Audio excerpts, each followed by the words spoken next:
There are a few teams that season came to an end, and one in the Boston Celtics that's still alive right now, but big major changes are coming to those franchises in one way or another. We're going to talk about what could be ahead for the Warriors, the Cavs, and the Boston Celtics right after this. Welcome to the number one place for your daily basketball news and analysis, NBA Central.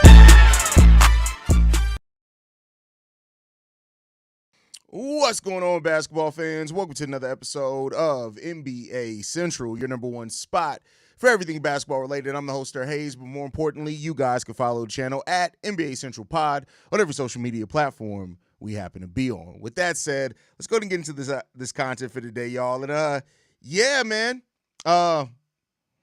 changes are coming. The Golden State Warriors got eliminated yesterday by the Minnesota Timberwolves. And while it's not anything that's like Steph, they would have been in that series had Steph. I don't know if they would have ultimately won it because Julius Randle has been absolutely eating in that series against the Golden State Warriors. But rather than just talk about that, I want to talk about what's next for a few franchises.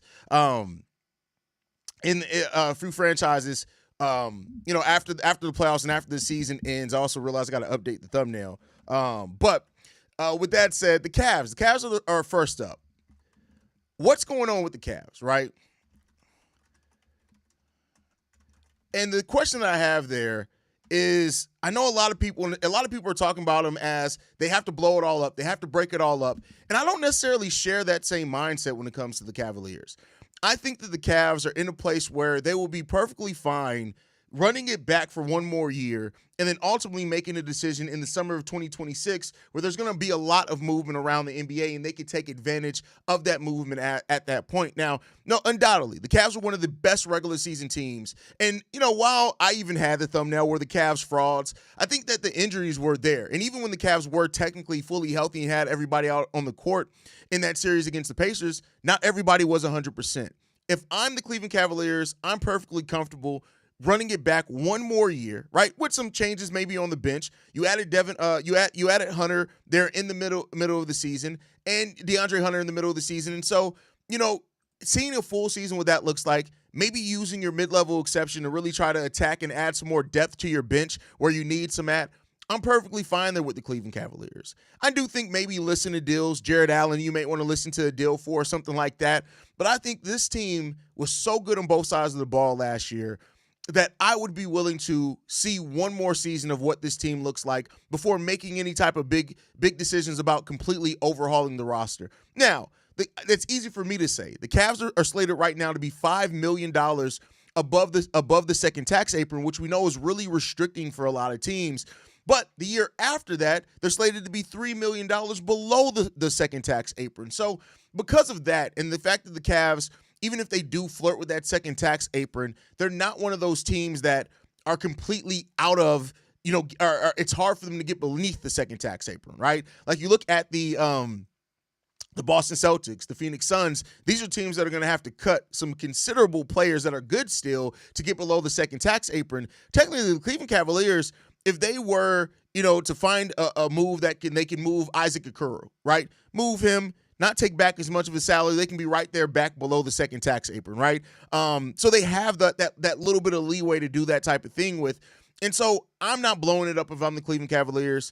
I'm looking at maintaining it back, maybe getting below the second tax apron. You'll still have 98% of the same team that you had there and giving it another go and basically going into the season realizing this is probably the last run. If you guys don't win a title, it's not going to be what it has been. We're not going to run this back. Even when they doubled down and they re-signed everybody in their core, a lot of people didn't think, I was somebody that didn't think they were going to bring back everybody, in the Jared Allens and the Hunters and the Donovan Mitchells and Garlands, that they would bring back all of those guys. But with Evan Mobley's extension kicking in next year, he's going to be moving up from $11 million to $38 million per year. They're going to be one of those teams that all of their starting five is basically making above $20 million. And that does eliminate a lot of flexibility when it comes to it. DeAndre Hunter is going to have a $23 million contract. Donovan Mitchell is going to be $46 million. Darius Garland is going to be $39 million. Jared Allen is going to be $20 million. So it is a difficult place to be in. But I think that you're at this place. You were so good last year. I'm not looking to move off of him unless you're getting a really great deal back, right? If you can move Jared Allen and get Darius Garland back or something like that, maybe I'm looking to do something like that. But overall, if I'm the Cavs, I'm giving it one more year, 2025-26. If y'all can't get over the hump in that year, all right. Now we're looking at now everybody's head's on the chopping block. We're going to be looking to make some moves, some different things at that point in time. I know it's not conventional. I know it's not what everybody's thinking with this Cavs team. Almost everybody's expecting this Cavs team to make a big move this offseason. And I'm not saying that can't happen. It's just if I'm the Cavs, I'm going to practice a little bit more patience, and I'm going to take a little bit more time before doing and making a move like that. We got Shane in the building, says, I'm really so happy. Seems like the Cavaliers are getting taken out of the playoffs because everybody has overrated the regular season for some odd reason. I mean, listen, you can't say that you overrate the regular season. That's the majority of what we have to go after, right? So what you do in the regular season, it's going to be natural that people are going to expect you to be close to that in the postseason. But I think that the Cavs, they weren't fully healthy. And I'm not giving that an excuse, a complete excuse, because there were some things. They were outcoached drastically. They were outcoached. Just to put it period point blank. Rick Carlisle had a game plan that the Cavs never really adjusted to.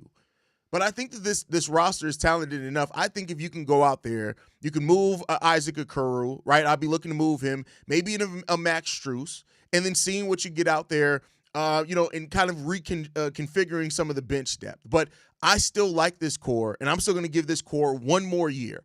After that year, heads could start rolling. That's just my personal opinion. The next team that I want to talk about is the Boston Celtics. What's next for the Boston Celtics? This is a team that's in a very precarious and interesting situation, mainly because of Jayson Tatum. His contract extension kicks in next season. $54 million is what you're going to be paying him next year, and he's not going to be playing the majority of that season. And so naturally, when you look at their starting five, even if they were just going to return their starting five and let Al Horford walk, that's $233 million in luxury tax payments that they're going to be paying. They are $20 million over the second tax apron by having those players still on this roster. And I think with Jayson Tatum, while you're still a playoff team, and we'll see what they do. They won last night against the New York Knicks. Shout out to that. Jaylen Brown's talked about putting the team on his back. Great. Shout out to that. But I think ultimately, I'm not trying to retain everybody because I don't think that this team is a championship caliber team without Jayson Tatum. There's still a team that can make the playoffs in the East, but with you owning your own first-round pick next year and in 2027 outright, no questions on that. I am taking my medicine this year, meaning I'm going to see what I can get for Kristaps. He's an expiring contract of $30 million. I'm going to see what I can get for Jrue Holiday. Now, Jrue Holiday has 3 more years on his contract after this season. He's making $32 million next year. But those are 2 players that I'm going to shop and see what I can get for. I'm letting Al Horford walk, but I'm going to see what I can get for those players. Maybe even Peyton Pritchard. I'm going to see what I can get for those guys. And I mean see as far as assets. I'm not even talking about necessarily as far as players. I'm seeing what I can get from those guys before I think about trading and Jaylen Brown or anything like that. I know that Jaylen and Jayson Tatum together they're going to be making a combined $107 million next season. But I'm not looking to move off that core because think about it this way. Trading Jayson Tatum right now would mean his value is at an all-time low. Jaylen Brown, trading him, okay, great. But then what if Jayson Tatum comes back and he's not Jayson Tatum anymore? And then at that point now, you've moved on from Jaylen Brown and you're stuck with Jayson Tatum and that he's not himself. Because, listen, while players make a recovery from Achilles tears, it sometimes takes a while. Like, he may be back on the court in 12 months, but it may take him another 8 months after that to start feeling like himself again. So I'm not trading either one of those guys right now because I just don't think you're going to get the best value back from doing that. But Jrue, Kristaps, maybe Peyton Pritchard, those are guys that I'm looking to see what I can get back from. And if I can get something back from those guys, great, amazing, right? And even if that means that the Boston Celtics take a step back next year, and that increases how good your draft pick's going to be in 2026, which is an extremely deep draft, even if it's not in the lottery. you still have a chance of adding a really good player that can replace one of those guys if need be. I'm looking to see what I can get for those guys in the trade market, and we're going to roll it and see what happens there. He says, oh, yeah, you most definitely have to move on from Holiday, and on top of that, you don't know how healthy KP can stay. Exactly. I agree with you wholeheartedly on that one, Shay. So that's what I'm looking to do if I can, right? You also got Sam Hauser, who's kicking in with a $10 million contract next season as well. The fuck is we talking about? So I think ultimately, like, if I'm the Celtics, I am looking – you are already going to have to make some wholesale changes. I don't think there's any way the Celtics can rationalize next season having a $20 million over the second tax apron. I just don't see how you can rationalize that. If Jayson Tatum was there, great. If you want another title this year and you wanted to go into that and keep everything you're willing to pay, great. But at this point, I just don't see how you can rationalize that personally. Maybe they view it differently. They could very well do that, but they paid $193 million. I'm sorry, $53 million in tax bill this year. That ballooning up to $123 million next season? That's a difficult pill to swallow for a team that's going to be taking a step back because Jayson Tatum is not playing for you. So I think this Boston Celtics really have to review that. They have to look at that, and they have to figure that thing on out because it could get very ugly there in Boston with Jayson Tatum being down. All right, let's move into the last team that we want to talk about today, the Golden State Warriors. What do you do if you're the Golden State Warriors? And I think it's a lot more straightforward than people are giving it credit for. No, I don't think you look to move Draymond. I don't think you're looking to move Jimmy or anything. You're not going to do that. You basically locked in to where Steph, Jimmy, and Draymond's contracts all expire at the same time. They're all done at the end of the 2026-27 season. I don't see them moving off that core. And like I said, you had a pretty good chance of making it to the Western Conference Finals had Steph not went down. But I do think that this team is going to be open to making some wholesale changes in other places. Buddy Hield was great for you. He's inconsistent. Kevon Looney, unrestricted free agent at the end of the year. Are you going to bring him back? Jonathan Kuminga, restricted free agent. Doesn't seem like you're going to bring him back. Came out the other day that, Steve Kerr was a little bit upset at him for Jonathan Kuminga waving off Steph Curry. Like, come on, what are we doing there? So I do think that there's changes coming to this Golden State Warriors team, and I think a lot of it's going to be about them going out and chasing the center. And I do think it has to be a center that has some really good half-court offense that can be somebody that can also spread the ball out a little bit for you. And I know they have Quentin Post there. Make no mistake it. We all love Quentin Post. But I think this postseason has shown you Quentin Post is not at the place yet where you trust him in the postseason to be consistent. And therefore, I think you got to go out there and get a center this offseason, whether that means trading for one, which they were kind of looking around still doing at the trade deadline, even after acquiring Jimmy Butler. I think that that's what they're going to do. But I think some of these role players that they have here could be on their way out to try to find and make space for that center that they desperately need. You look at them, though. The Warriors, they got some space. They're $25 million below the first tax apron next year. Now, they're over the salary cap, but they're beneath the first tax apron, which means they can still use their mid-level exception. I don't know if they have their biannual exception next year off the top of my head, but they have those assets to go out there and add to this team. I think that's an important part in all of this, is using those assets to add something to your team.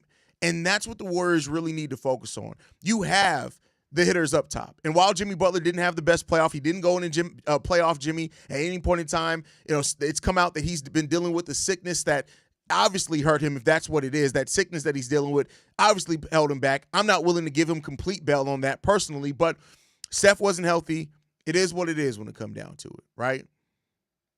So to hear that the Warriors were surprised that he was able to play 34 minutes in Game 4, it is what it is, man. There's some type of mysterious sickness going on there, so take that for what you will. But I don't think the Warriors are going to make changes to those core three. I don't think they're going to move off Buddy Hield because he was so important for them in a lot of those games that they were able to win.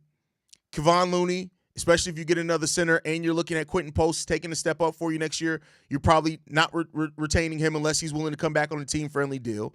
Jonathan Kuminga is the sweet spot here. And the reason why I say Jonathan Kuminga is really important to the Warriors offseason is not because of them retaining him, but because of a sign and trade. There aren't a lot of teams with cap space this offseason. And if Jonathan Kuminga wants what was reported between $20 and $30 million, if it's not the Brooklyn Nets, almost any other team is going to have to facilitate a sign and trade. That's where you can start trying to get some stuff at in a sign and trade if that's what you want to do. That's what the Warriors are going to really have to take a look at.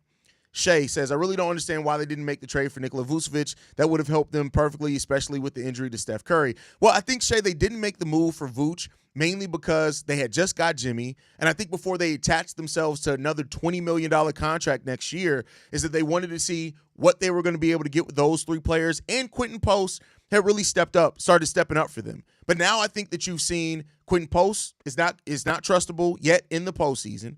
I do think that they see that they do need another scoring center. They may revisit those trades for Nikola Vucevic. But I do think there are going to be a lot of centers on the market this offseason. I think Jakob Poeltl could be. I definitely think one of the centers down in Dallas is going to be on the market this offseason. I think there are going to be some bigs. Walker Kessler is another big that could be available as well this offseason. There are going to be some bigs available this offseason. And I think that's what the Warriors are really going to be looking at, is to see that center market, be aggressive about going out there and getting that center, and then they could be in a pretty good spot at that point and be better equipped for the postseason than what they were last year. Now, you still got your top three players at 36, 35, and 34, right? And they're all going to be a year older than that next year in the postseason run. So you got to look at that, and you don't have the benefit of the two-timeline thing anymore because Jonathan Kuminga, you've completely alienated him. It's clear Steve Kerr don't like him. So, we'll see what the Warriors do. But I think teams are going to really be looking these three teams are going to be teams that are really looking to change some things. And not to say that that's it. We know that the Rockets are going to be out there. The Spurs could look to trade the number 2 overall pick. And also, I want to say this. Don't be shocked if Anthony Davis is on the trade block by the trade deadline next year. Do not be surprised if Anthony Davis winds up on the trade block at some point next season. Oh, yeah, they definitely need some inside scoring because outside of that, shooting Rudy Gobert was giving it to their ass. No diddy, bro. Facts. Hey, Rudy Gobert was giving it to him.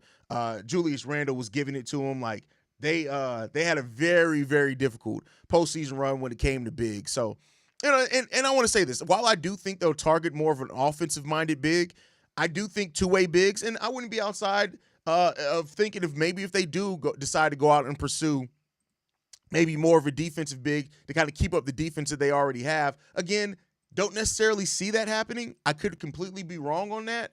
But, we'll see. I think things are open for the Warriors are going to be looking at whatever they need that they feel makes them better equipped for the playoffs. And that's what they should do. They should be trying to be better equipped for the playoffs to see what they can get there. And I'm not mad at that at all. So, we'll see what happens. All these teams have a multitude of things that they could be looking for, a multitude of things that they need to pivot off from, and we'll see what comes down with that, man. But yeah, it sucks the way that this team season went. I also think that the Boston is this coming to a wrap sooner rather than later. And we shall see. We shall see what's going to happen. We already got the draft there's going to be a lot of movement in this NBA draft, I feel. I think there's going to be a lot of teams looking to trade up, trade down. There's going to be some teams that have picks maybe right outside the lottery that are looking for more proven talent. They could ship that off. I do think the Portland Trailblazers, while they didn't move some of their pieces at the trade deadline, this could be at the draft where they move off some of those guys in like a Grant and things like that. I think there's going to be a lot of trades here coming down.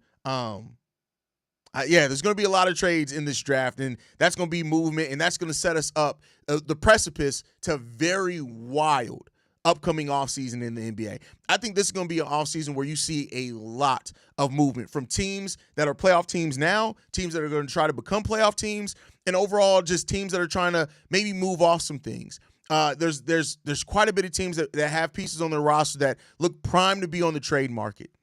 And they're going to be contending teams that are ready to go and gear up to try to get those guys. So I think that's going to be the interesting part to watching all this. But as always, thank you guys for tuning in. Make sure you guys are following us at NBA Central Pod. You can send us any feedback, questions, comments, concerns, NBA Central Show at gmail.com. And then lastly, if you want to leave a text message and our voicemail for the mailbag, the number to do so, 773-270-2799. We're the number one spot for everything basketball related, man. And look, shout out to the old heads. You get multiple shows if you subscribe to this channel. I like the way that this channel is going, where it's not just the one show. We got Six Man Shenanigans, which is this show. You got the old heads with Big Kev and C-Dub. And I'm going to try to get a YN basketball show with Steve-O and Bobby going as well. So a lot of different shows, as this is going to be the hub of all that. So make sure you guys stay in tune with us for that one. Love you guys. Make sure you guys are following us. See you guys on the next one. Next time I feel like making a video,